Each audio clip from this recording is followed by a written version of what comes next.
Yes, welcome to the November 9th, 2023 Beat Cancer Answer Call. And tonight's topic is Thanksgiving and recipes. If I probably will be quiet on this one because Thanksgiving to me is a cheat day. It's a day to wear my sweatpants so I can fit in the pants when I leave. So yep, that's our topic for tonight. It'll probably go all over the place from there, but that's okay. That's what happens here on the Be Cancer Answer. We always have interesting discussions. It's not always what the topic starts out to be, but there's always great information. And with that, any information that we give is not medical advice. It is healing advice. And we are more interested in healing the individual than curing the cancer. Once the individual is healed, they have a much better chance of preventing cancer or optimizing their results when they're going through cancer, and also to preventing recurrence. That's a big deal. And then one last little thing is, if there's noise in your background and your microphone is on, I will turn your microphone off just so that it doesn't disturb the call. But you can unmute yourself if you're on the phone. Just hit *6 to unmute yourself and also to mute yourself again. And if you're on the computer, there's a little icon either on your picture on the screen or down in the bottom left-hand corner of your screen that looks like a little microphone, and it says mute. When it's got a little red cross through it, it means that you're muted, and when it's blue, it means you're hot, and we can hear you. Okay, with that, we will get started, and I think I'm going to let Catherine start because she was the one that brought up the topic. So, putting you in the hot seat, Catherine. Sure. And you know what? Happy Thanksgiving to all the Americans. I think it's wonderful. It's a wonderful time for family. But I'm going to make a little twist here for you. Is that I want to talk about a little bit about tryptophan. You know, that's that wonderful nutrient that's in that turkey, but it's also in a little small amount in potatoes as well as sweet potatoes. And you know, I know I always laugh at my brothers that are piling up the turkey and they're also putting on potatoes and gravy and all that stuff. And I think, wow, okay. But what we don't realize, if you have, after eating, you get this wonderful mood because you're family and you're elated and you're together and there's that wonderful family closeness. But also, the tryptophan affects your mood. Okay, it takes any depression away, and it actually affects your appetite, and it also works with serotonin so that you get sleepy. So if you are driving home after dinner, and it's more than a 2 to 3 hour drive, may I suggest you stay at the place where you're having Thanksgiving if that's possible, because you know you get all that satiated, and then you get the plunge down afterwards, and then you get that sleepy nods. So please, if you're driving, be very vigilant, be very careful. Think of your family and your safety. And a hotel may be advised, or just if it's a short distance, fine for home. But do be aware that there are people on the roads who may have been driving for longer than they should and may have had some of those effects. And so I like to be cheery. But yes, we're here to talk about recipes, and you know, my favorite recipes is not so much the recipes as trying to get people to eat healthy during Thanksgiving. And I found with my own brothers and sisters, when I, especially after cancer, that I started bringing always a healthy food. And initially, I got a pretty, Catherine, can't you just bring a pumpkin pie, kind of thing. And I just said, hey guys, you know what? Now that I'm a cancer coach, I need to live and practice what I preach. And it really, actually, the nicest thing is I've lost 30 pounds. And so it's really making a difference in my diet. It's making a difference in then changing my habits. And it's those habits that I the family know every time I come to dinner, I bring something healthy. And they're used to it now. And so how do you introduce, slowly, healthy foods even during the holidays? Because as you said, Carl, like, the diet's gone. It's my day to have fun. And it is, because this is what being family is all about. It's part of the celebration and the togetherness, and there's cheese and pate and who knows, chips and dip and all that nice cheesy dip stuff and all that wonderful, just when you're being together and conversation and alcohol and that, and what a combination this is. And it's not easy.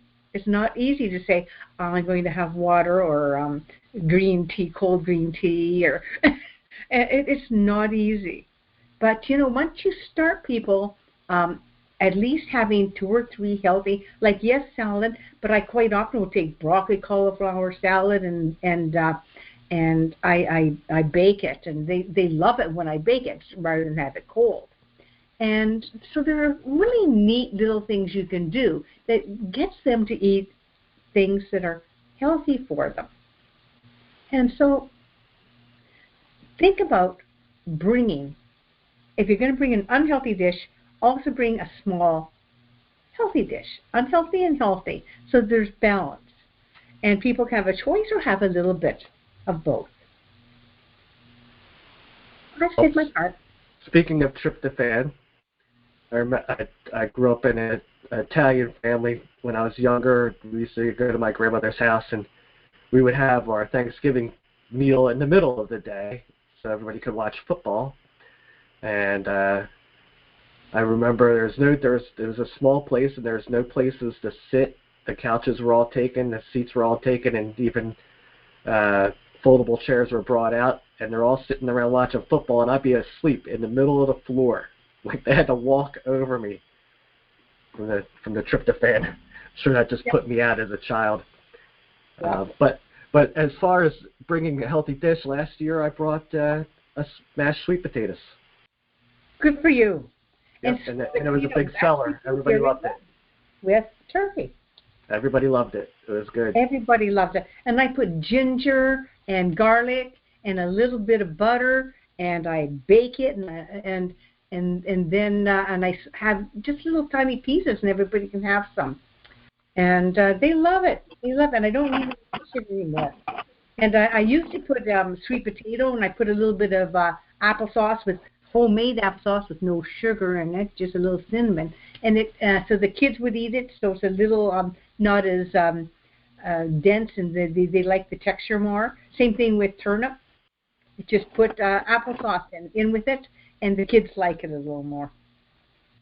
And I just harvested my my butternut squash from my garden. I have one plant that went wild everywhere. I have so many butternut squash, but so I've been cooking that up, and just cut it in half, and you can bake it, and so it's really good that way. And I also made butternut squash soup, which is excellent.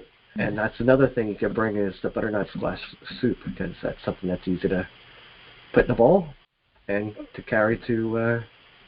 It's creamy. It's like a bisque. Yeah. And if you want to consider a potato alternative, a mashed cauliflower. Yep. And it tastes great when you mash it and you put some butter and some spices in it, and you can even bake it a little bit, put a little bit of cheese on it. Fools everybody. But it fools the kids. Maybe not all the adults, but they all know I try to bring something healthy.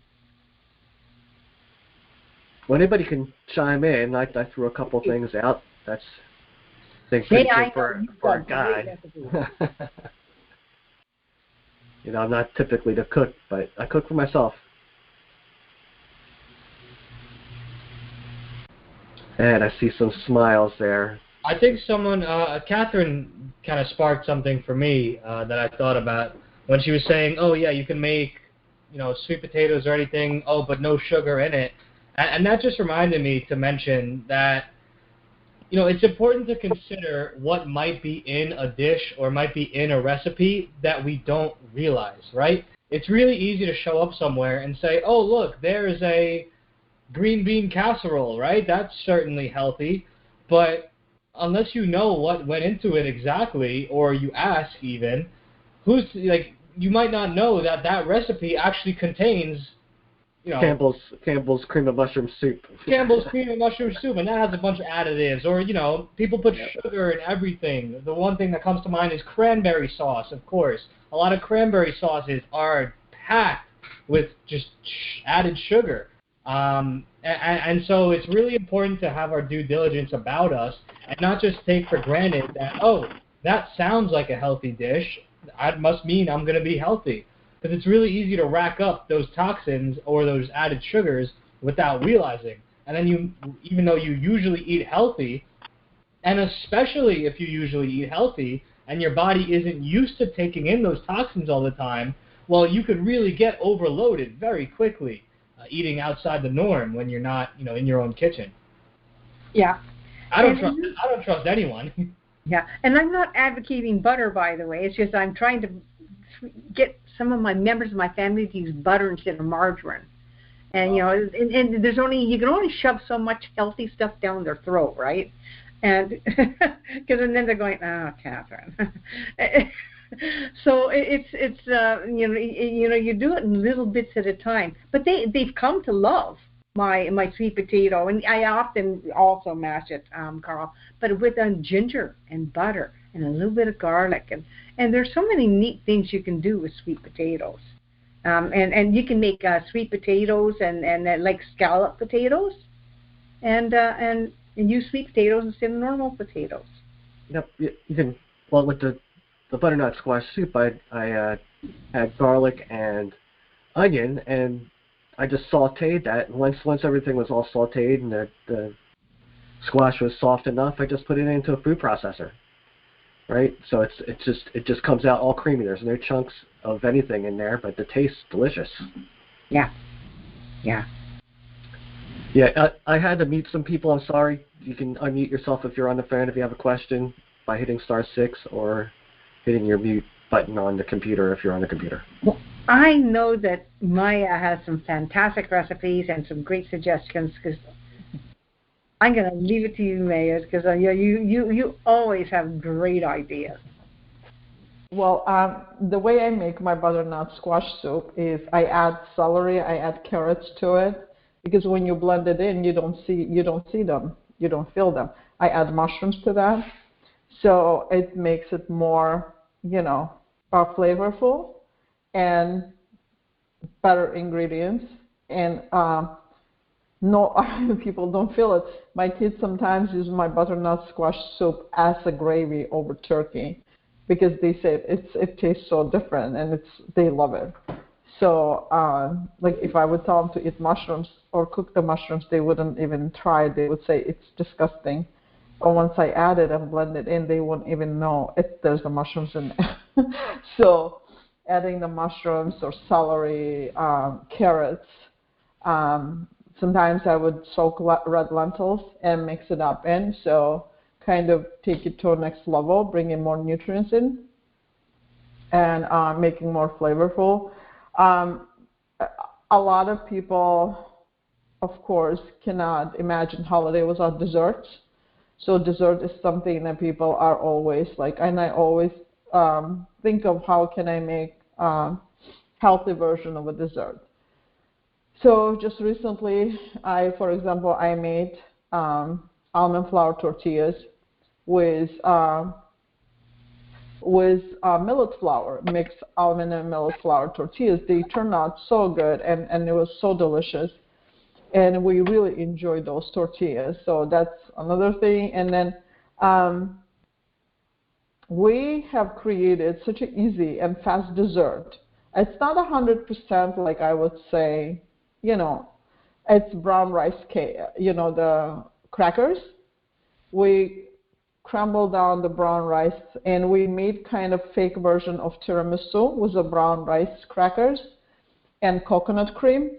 It's turned out actually extremely good, very delicious.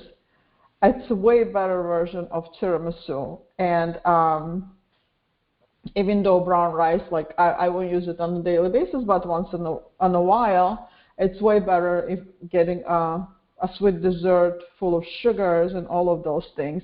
And we actually went, we were invited over for dinner, and I said I'll bring the dessert, and that's what I made. I made brown rice crackers, actually wild rice crackers, tiramisu, and no one ever guessed that it wasn't like, it was such a simple recipe. Everyone loved it, and the big tray, it was just gone.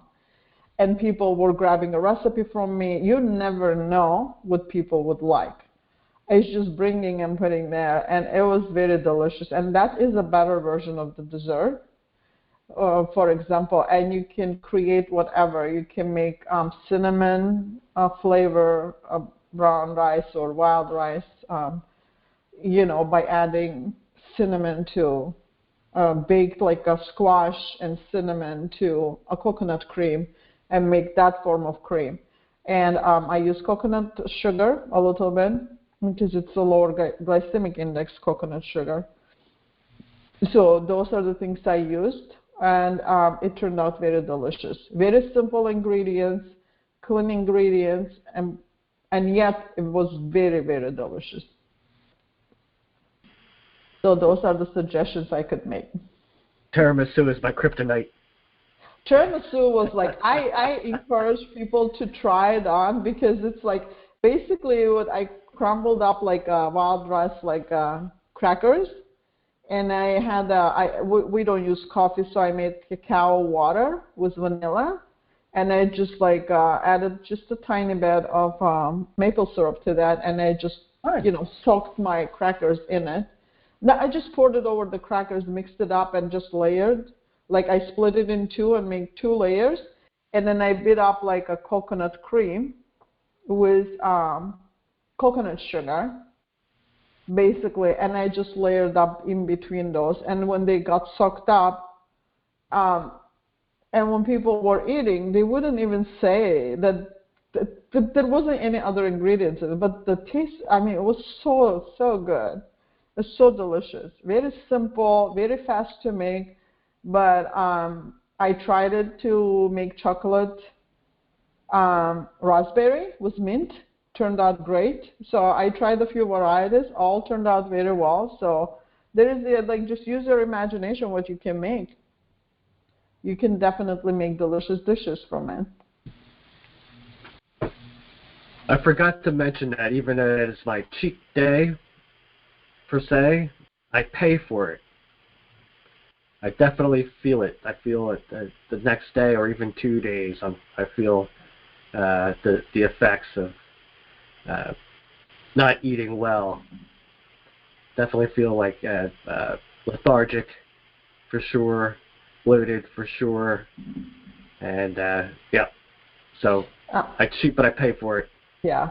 One more thing that I want to add: a lot of people do stuff turkey with breadcrumbs. So we never stuff turkey with the breadcrumbs. We stuff turkey with dry apricots, for example, nuts, and pears, and apples, and cranberry. So, and saute in caramelized onion, and I stuff the turkey with those things. And if you try it, the turkey becomes so flavorful instead of doing with the breadcrumbs.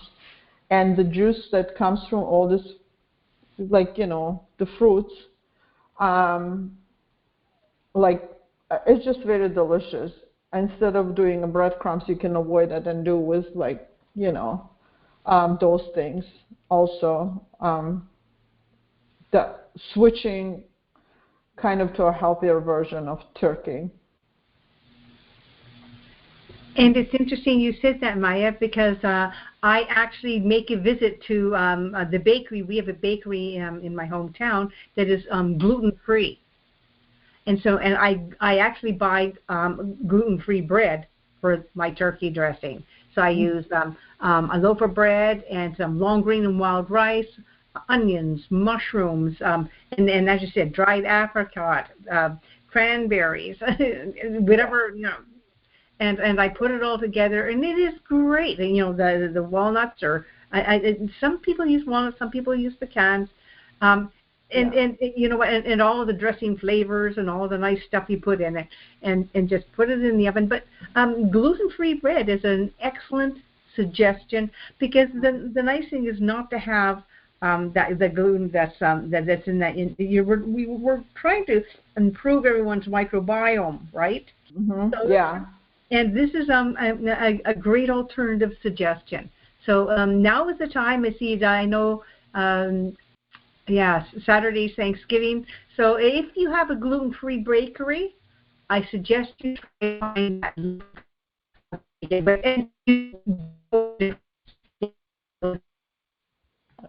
Catherine got disconnected. Different. You can also switch to quinoa millet instead of bread. So those are the healthier version of switching to, adding with different shredded carrots, whatever. I mean, like the varieties that people can choose is just endless. It's just use your imagination and choose healthier ingredients, healthier oils, excuse me, like coconut oil, olive oil, avocado oil. Those are the things and trust me, the taste it tastes very good. And plus, knowing it's healthier version, it makes you already feel good. Well, this all sounds so delicious here, and all the raw ingredients going in, and I'd love to try your turkey and stuffing. So today, on just a completely different note, today was Chicken Sandwich Day. I heard it on the radio. I think it was a national thing here in America. So a lot of these places like Burger King, McDonald's, and other places that have chicken sandwiches all had discount chicken sandwiches or whatever. Anyway, I've seen a lot of videos recently, and one chicken sandwich from Chick-fil-A, which is their grilled chicken sandwich, is not even fried. It's grilled. That sandwich has 57 different chemicals in it.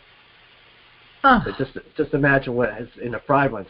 And then I saw another thing where the chicken is being grown in vats. It's not even real chicken. They're just growing this chicken like substance in vats that's going out to people. And from what I understand, they use cancerous cells because they grow quicker. They replicate quicker. So somehow they're using cancerous cells to create this chicken-like product that humans can consume. That's your FDA at work. The Food Death Administration. Yep. Look it up. Look it up. Prove me wrong. But it's utterly disgusting. So it's just so nice to hear all these nice ingredients. So the turkeys themselves, if you can find a local farm, not necessarily one that does only turkeys because they're mass producing the turkeys, but if you can find a farm that has a certain amount of turkeys there, it's always best to buy from local farmers if you can. Yes. Yeah. Fortunately, I do have one because my son works on a farm, and they'll have like a dozen or two dozen turkeys there, and I actually help clean them and process them sometimes just to do stuff on the farm with the boys. Yeah, I always pre-order them from the local farmers. You can do that. Yeah. I just recently, I think a few days ago, and I shared on my Instagram story page, a Burger King, the scientists, research, that's the people who create the nutrition for their food, they were talking about how much nasty stuff they create and put in their food, how many chemicals and toxicity they put, and some of them does not even present a food anymore. It's just like the something but food in it. And he was talking about the consumers do love buying them. They don't care what it is. They just make them look good, and consumers goes for it. And they buy and they love it. They don't even check the ingredients. They're trying to test the buyers to see how far they could go paying money and buying a junk food, and they getting a good success with it. Gee. Yes. Yeah, and I think some of the things in them are actually addictive. So it's a pretty crazy world when you think of it like that. It's all about the bottom line and how cheaply they can produce things and how long it lasts without spoiling. Of course, that's an issue with real food that spoils after a time. He was talking about making pizza from cardboard. Yeah. And that was it was shocking to me. It's like crazy. Some of these chicken sandwiches have sawdust in them. Sawdust. Yeah. I would think that's an expensive ingredient, actually. Yeah. So people have to be more and more cautious and read more to learn about food they're putting in their system. You don't even see this stuff unless there's somebody out there talking about it. These are just people like us talking about it, and I happen to catch their video, and something about the title catches my eye, and then I learn. But it's not like mainstream news. No, and I don't know if you're familiar with this company called HelloFresh. They deliver pre-made food to door, so they use lab-grown meat, and they won't say about it. They said based on their company policy and the contract that they have with a third party, where the source is coming, they're not allowed to talk about it. Even though if people call and ask, I would like to know what the source of the meat, where is it coming from, and what are the sources and all of those things, they are stating they cannot disclose that information. That's crazy, and it just really highlights how, you got to be careful because, like we were mentioning last week, there's a lot of greenwashing. They advertise themselves as fresh, right? That sounds like it would be a healthy option, a healthy alternative. Right. But you really never know. But if you don't know what's in your food, what happens if you have children that have food allergies or anyone who's got a food allergy? How do you trace that down? They're safe because it's not really food. It's not food. Yeah, it's not food. I just saw a video on a guy. He was a marketer, and he said he was posed with a challenge. He made candy corns actually appear healthy through the marketing of the package. It was incredible. It was incredible how much you could say on that package that was legal and make it look like it was a natural type of thing that you could. It was incredible. So I just heard about Bragg's apple vinegar. Cider vinegar, yeah. It was bought by some popular singer. I forget her name. She's super popular. The Carrie. No, it's the one that's always got boyfriend problems. Every song is about a boyfriend problem. Yeah, Kelly Perry and Katy Perry. Okay, maybe it was Katy Perry. And her husband, what's his name? Is partnered with Bill Gates, and they're using Apeel apples. Right. Once I learned about it, I think I learned about them they bought it in 2018, and I didn't know about it. Yep. So I found out about it about a year ago, and I was trying to look for alternative, good brand. So I came to Fairchild. It's a family-owned company. Fairchild, they do produce a very good quality apple cider vinegar. It's a small family-owned company, so you can buy it online, and that's what I do. So if you're interested of getting apple cider vinegar, or you gotta make your own. Yeah, I use it all the time. I use it. Yeah. If I'm feeling a little bit sick or whatever, I'll definitely be throwing out my tea and stuff. Yeah. Yeah. I was just shocked. That's supposed to be the icon for natural, right, Bragg's? So Bragg's isn't natural anymore? No, they're using Apeel apples. Do you know what Apeel is? Apeel is a new coating. It's designed by Gates or somebody that Gates employs, and what they do is APAEL maybe. I forget how they spell it, but no, there's APEEL. It's okay. called, it's Appeal. It's a company. They bioengineered a spray to keep a produce longer so it won't get spoiled. And people like Bill Gates, Oprah Winfrey, they invested in that company, which is bioengineering the spray, and saying they do bioengineer the spray from a natural produce. But it prevents the produce from spoiling, but bioengineering is something, and it does not washes away. It does not wash off, and it's a forever chemical. Right, and how long and how deep under the skin it goes, no one knows yet at this point, and how they say it's safe, but when it comes from Bill Gates, nothing is safe. So it has to be. So you always have to look for a label that if it says. So appeal is like for regular produce. So appeal is for organic produce. So you still have to look into, because they have contract with organic companies that they use organic apples, oranges, and some avocados that they spray with the spray. The avocados were the worst because they were finding that they're rotting inside, but the outside still looked great. Right. So, and when they make apple cider vinegar with apples that've been sprayed with appeal, then you don't know what we're consuming. We don't know what we're consuming. So the alternative to Bragg's, which used to be a good vinegar, now it's like I use Fairchild, and or you got to make your own. Wow.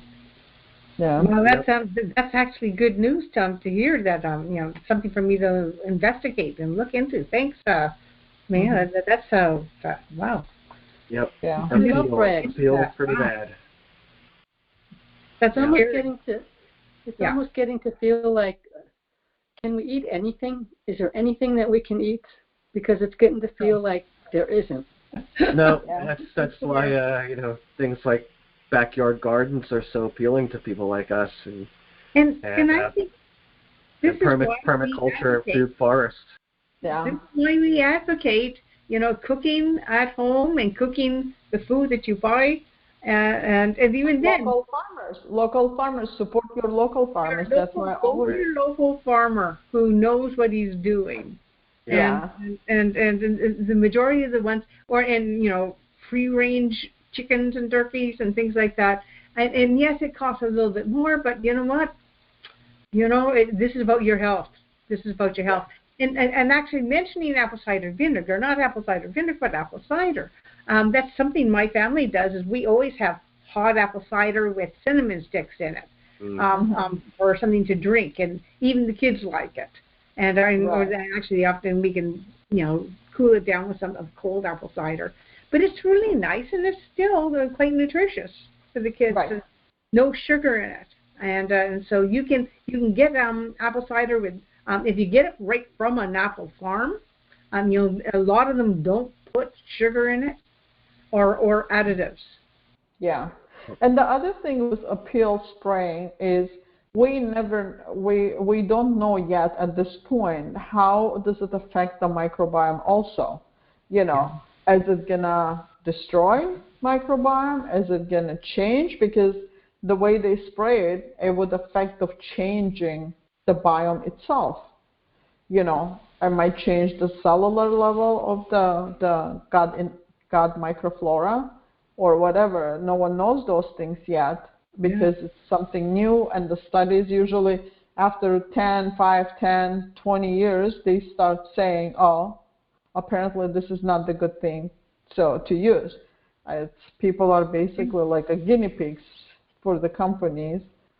When they release something new, they try on people try it, and then after years they would say, oh, it's not good.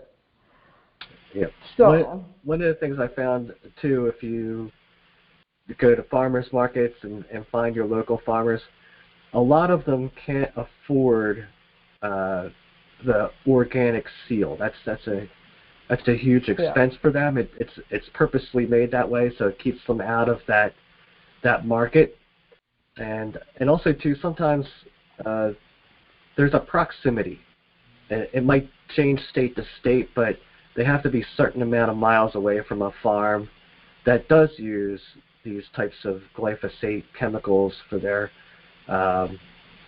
weed control and whatnot, and pest control. And they're just not far enough away, but they truly are organic where they are. You know, there's the potential that the wind can blow or whatever, but they're doing the best they can to have good produce and healthy farm animals. So you're still much better off. Just talk to them and see what kind of practice they have. Even if you go to an apple farm, just ask them. Ask them what they're doing with their apples. Ask them what they're spraying on their apples. Yeah. I personally go and visit local farmers. You know, like in 2 weeks, I'm going to go to a farm where I get my meat from. I become friends with people, that I buy meat because I have only certain the farmers that I go to. So I used to buy meat from this company, the farms. But then she told me that she trusts science, she was vaccinated, and it kind of clicked in my head, like if she got vaccinated, that means if she trusts science, then she could do the same thing to the animals. So maybe they won't, maybe they do, I didn't ask, I just backed it up. That's not my type of company, that's not my type of farmers that I would want to work with. So, paying my money to and all of those things. And people, yes, it is expensive. It is a bit pricey when you pay money, but when you look at long run, you save money on your health because down the road, if you save a little money right now, you'll pay more.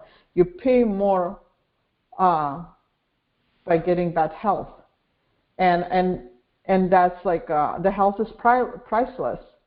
You would pay more, but not being able to work, being sick. So you have to make the judgments for yourself, whether you want to save a little money right now or invest in your health.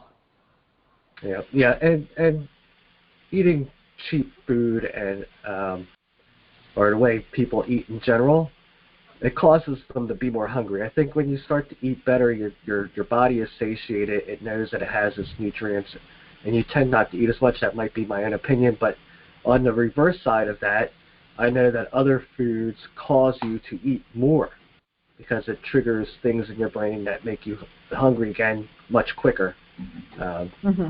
Especially simple carbs, things like that, because you'll spike your insulin, and then your insulin comes down, and then you're feeling like you're hungry again, even when you're not. And the big thing is so many people that are overweight and obese, they're overfed but undernourished at the same time. And we found out through our cancer patients that, cancer patients, one of the big things they die from is malnutrition. Yes. They're just not getting enough good nutrients into them. Start with nutrition. So all the new coaches out there, one of the first major things you can institute is proper nutrition right off the bat. Yeah.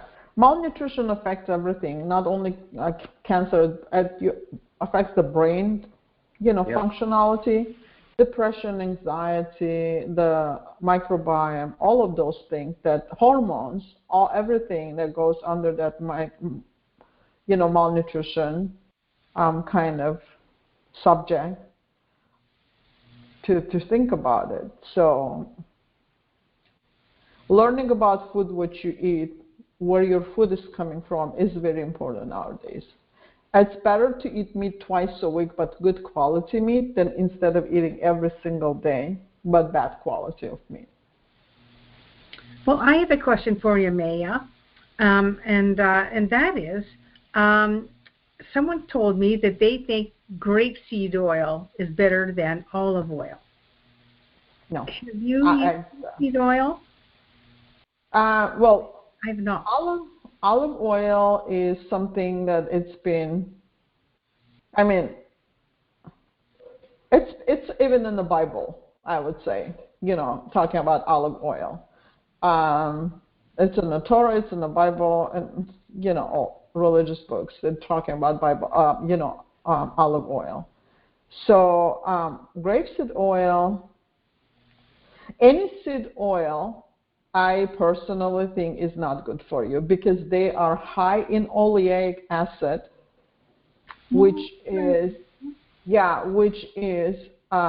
basically omega-3s, and in the ratio of that's omega-6, not 3, my mistake. So in the ratio between omega-3, 6, and 9, so the 3 has to be between like 2 to 3% intake compared to my mistake. I'm going to start over. So in the ratio between omega-3, 6, and 9, omega-6, the ratio has to be on the very lower side. The only organ of our body works on omega-6 is our heart. It requires 20% of omega-6 to work. But our other organs, they do require 3 and 9, including our brain and other organs. So the ratio of omega-6 has to be very low. The 20% that we can get, and we can get them from nuts, from seeds, but when you take a larger quantity, to squeeze a 1 tablespoon of like a grapeseed oil or something, it requires a few pounds of the supply to squeeze, like only 1 teaspoon or tablespoon. And if you convert that, how much your liver has to work on to process that 1 tablespoon? It's a whole lot. It's more than we need to take in. Yes. Yeah. So, thanks. Yeah. Thank you. Yep. And from what I understand, omega-6s cause inflammation. Inflammation, right? And got inflation on the brain. And 3s do just the opposite. Yeah. 3 does opposite. So omega-3s are in fish oils, in olive oil is great. Your nuts are good. The seeds, you can eat them like that, but not in an oil version. So I'm not a big fan of any seed oil, personally. I don't use them. Thanks. Thank you. Sure. Does anyone else have any interesting recipes to share? Yep. If you're muted, just go ahead and unmute yourself. I see, Jerry, you got your audio fixed. So if you want to join in, all you do is hit the little microphone icon. And anybody. Just your favorite healthy recipe or dish that you make for Thanksgiving or Christmas. And I mean, it's just down the line, too. So, or any comments on what we've been talking about, too. We've gone full circle. Yeah. Because as we look at coming into the holidays, I hate having turkey Thanksgiving and turkey again at Christmas. But many people do just because that's tradition. And you're talking, really, really heavy, spicy foods, heavy foods, and not necessarily good food that's on your, that's within our diet. So it's hard to, when we're trying to make changes in our dietary intake, and you have the influences of the holidays. And it's not easy. So making those changes really it's challenging for not only you but for the family. But slow changes, like bringing a healthy dish and an unhealthy dish, and what other alternatives are there out there? I agree with what you just said, Catherine, and that I think this is a great opportunity to use to introduce good, healthy foods to our families, friends, whoever you're, sharing that holiday, because a lot of times they don't know what it tastes like. They don't know what to eat. They don't know what a healthy food, and as something Zach said earlier, and I do this all the time when I go to gatherings or wherever it may be, I question everything. It could be a pot of green beans. Okay, but how did you season it?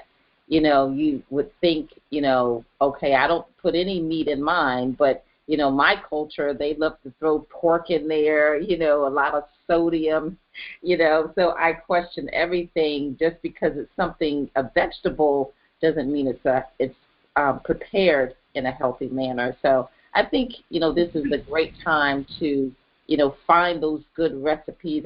Unfortunately, I can't share one. I've done a lot of sweet potato recipes that are very good, that are very well accepted.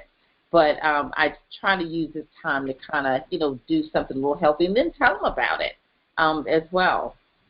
So I agree wholeheartedly. We need to take advantage of this time. It's also important to remember that your health is your business, right? And everyone else's choices are also their business. So while it's a wonderful concept that, we can bring healthy dishes and share them with our family and we'll all, be healthy together, reality is that's not necessarily going to happen, right? And so say you're somewhere where, they're cooking all their dishes and they're full of garbage. Well, you don't really owe it to them to try every one of their dishes. And there might be pressure, right? Because what's family good for? Putting pressure on you to do what the family's doing, right? But it's up to you to stand up for yourself and be your own advocate of your health and know why you are making the decisions you are making to consume or to not consume certain things. And, it might be met with a little bit of resistance or pressure, or maybe a lot. But, it's an important thing to not compromise on your health and go against your ideals, especially when you are new on trying to eat healthy, because, it might seem like the easy choice in the moment. Oh, yeah, I'll just have a dish of this and get them off my back. But then when you go home, you're going to feel defeated later, and then that kind of, it's a bad feeling. And I speak from experience, right? Because I've gone through different paths of eating healthy or eating this or not eating that, and my family is not necessarily on the same wavelength, and they are a culture that's very food heavy and then bonds over food, and oh yeah, I made this, and it takes some guts to say, no thank you, but thank you, I won't be having that. But if you're not going to stick up for yourself, then nobody else is going to. So what I found most interesting, Zach, is that as I started introducing healthy foods, now when we have Christmas and then Thanksgiving together with my family, like there's 30 of us, because my brothers and sisters and the kids and this, it's crazy. And I mean, sometimes there's 35, 40 people when you start putting the kids in there, and I'm seeing more and more healthy dishes besides myself making those healthy dishes, because they're starting to get used to doing this. Is quite often my sister or whoever's hosting tries to balance, what some of the healthy stuff in there too, and making suggestions of what to bring. Yeah, so there's and trying to ensure that there's some healthy stuff in there. Yeah, and actually, what really makes it interesting is because we have a couple of kids with celiacs, and so like no gluten, and so we have to have something for those kids that that need a gluten-free based food, and it's I've heard my niece and started this and joined me in with the cancer stuff, and actually I'm surprised that they're all starting to bring healthy related food, and food that's not processed, and food that is not artificial, and we don't have chips and more. Can I correct myself? Like we're bringing cut up vegetables and peppers and So is anyone else doing the same thing? Yeah, go ahead, Maya.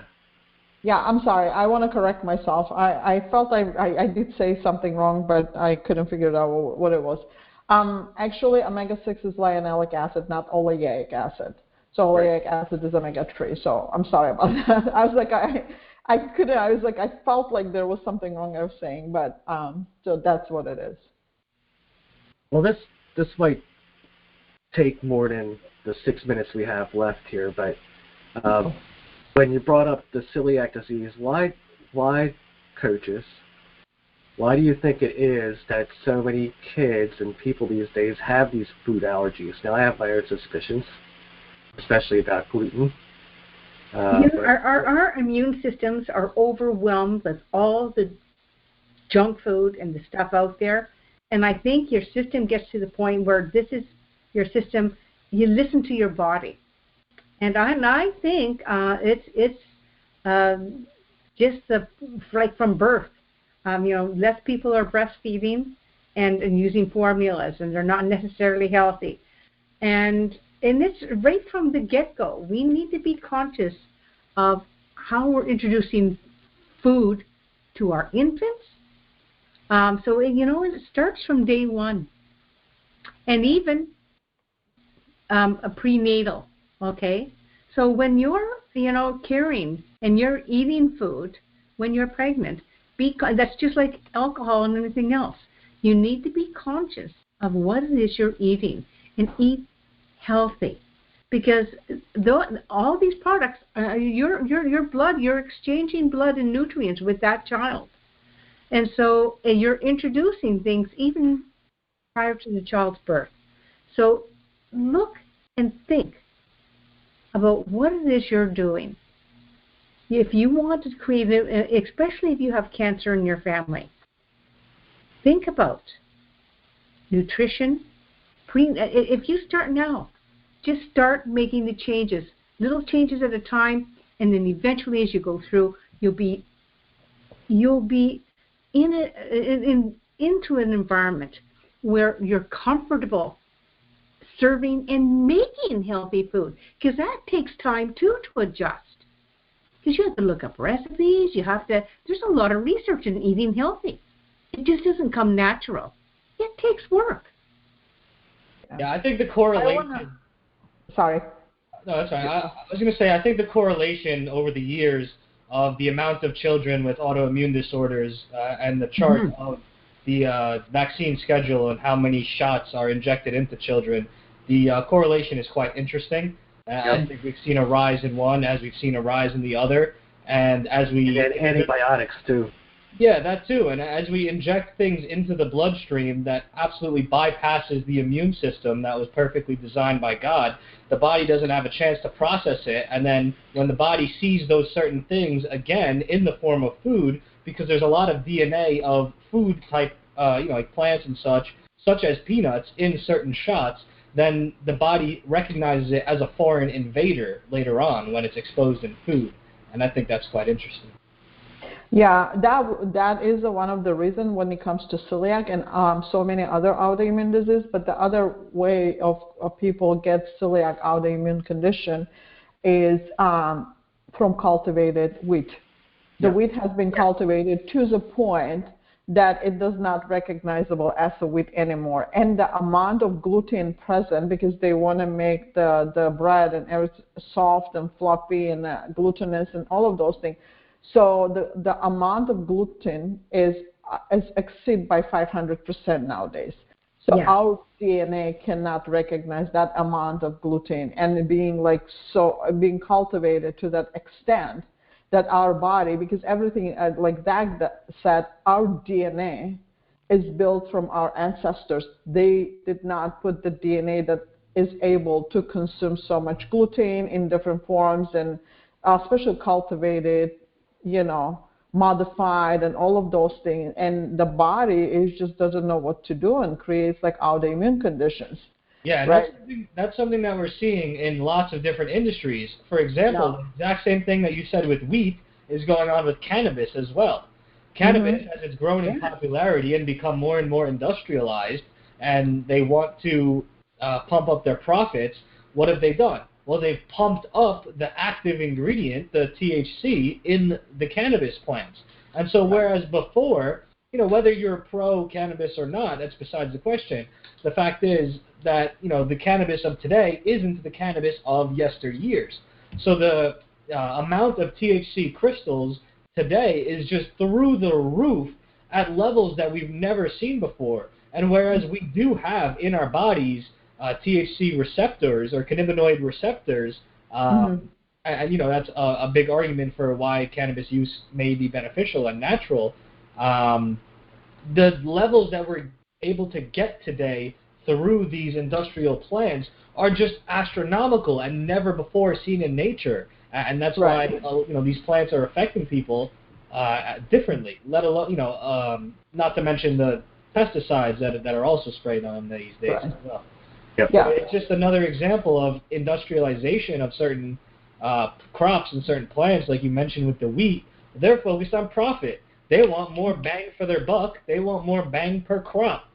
They don't really care what it does to you. Interesting. We had that talk today about cannabis because you could see more and more people developing psychosis from using THC. Why would they develop that psychosis? Because in original hemp plant is, what is it, like if there's 10% is THC, then there's a 1% CBD. The ratio is balanced by nature. But now the way they created, the way they modified it, the THC levels, it's 100 times more than compared to CBD.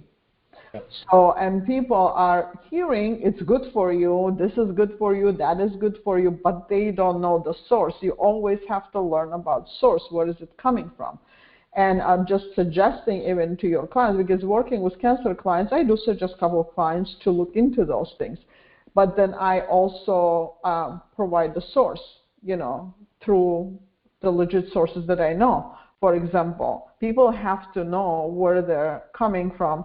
And that's why when people start taking, especially young teenagers in college, they don't understand what kind of junk, including the pesticides on the top of the cultivation process, that it causes from a couple of uses. It causes them psychosis, hallucinations, and even a more deeper, like suicidal effects and all of those things. So everything has to be carefully studied before people do go with anything. But across the board, it's hard to find because there's so much more genetically modified products out there. That across the board, whether it be our food, our medication, whether it be CBD or THC products, everyone's experimenting with them, right? And so that's why we really need to take a look. You need to read labels. You need to be aware of what is in the food, what's in an infant's food, what is in everything you put in your mouth. And you know what? My rule of thumb is, if you can't pronounce it, you probably shouldn't be eating it. Yeah. If it's not growing on the soil or on a tree, don't use it. That's all I could say. I always tell my clients, read it. If you don't know that, if it's not growing anywhere, so it's not the product that you have to use. So to try to stick to fresh food that's from a reliable source, like a farmer or whatever, and try to eat as healthy as you can. And we know that is not easy, but you know what? That's why you have cancer coaches. And so that we can help you in find recipes, find resources that are out there to guide you to your food likes, to your food dislikes, to whatever, to get you on a path that is planned and that not only will you like, but your family will like, because there's no use cooking if your family are going like this. If your family doesn't, if they're not in it and they're not buying into it, it makes it really hard for you to change your habits and your routines. Yes, you can preach, to the cows come home on adjusting your lifestyle, but it comes down to starting one step at a time and making changes slowly and getting the buy-in from the very beginning. And then that leads to something I want to talk about next week, and that is when you get a cancer diagnosis, what are and maybe everyone can come up with a list, what are the top 10 things you need to talk to your family about, and what should you be saying, what shouldn't you be saying? I'd like to talk about how do we approach our family in talking about, I've got cancer. Got it. I wrote it down. It is top of the hour. It was a great conversation tonight. I'd like to end it on the fact that our happy dream at Beat Cancer, and I believe amongst the cancer coaches, is that we take something that was very bad, a cancer diagnosis, and turn it into a catalyst for good. And as we teach people how to care for themselves properly, eating especially, that they are a catalyst for their family to change, and they break that chain of unhealthy habits in their family for generations to come. That's the whole idea, is that we work ourselves out of a job, but it might not happen in our lifetime, but that's what we're hoping for. And with that, I'm going to close up, and please, coaches, if you can, try to make it to our call in 15 minutes for the coaches only call. All right, so, thank you, everybody. Just so you know, I cannot make it to the call tonight because I have a client call at 8:30. Okay, and, not a problem. And it's a new client, and that's the only time she had to start. But I'm going to try to get her onto a different night. But I thought the initial call, that's her. That was her. Thanks for telling us. We would have been wondering where you were. Yeah. All right. Good night, everybody. Good night, everybody. Have a great Thanksgiving, and please drive carefully. Remember that sleepiness from that tryptophan, so be very careful. But have no tryptophan on your trip. Yeah, okay. Have a Happy Thanksgiving. All right, Thanksgiving, everybody.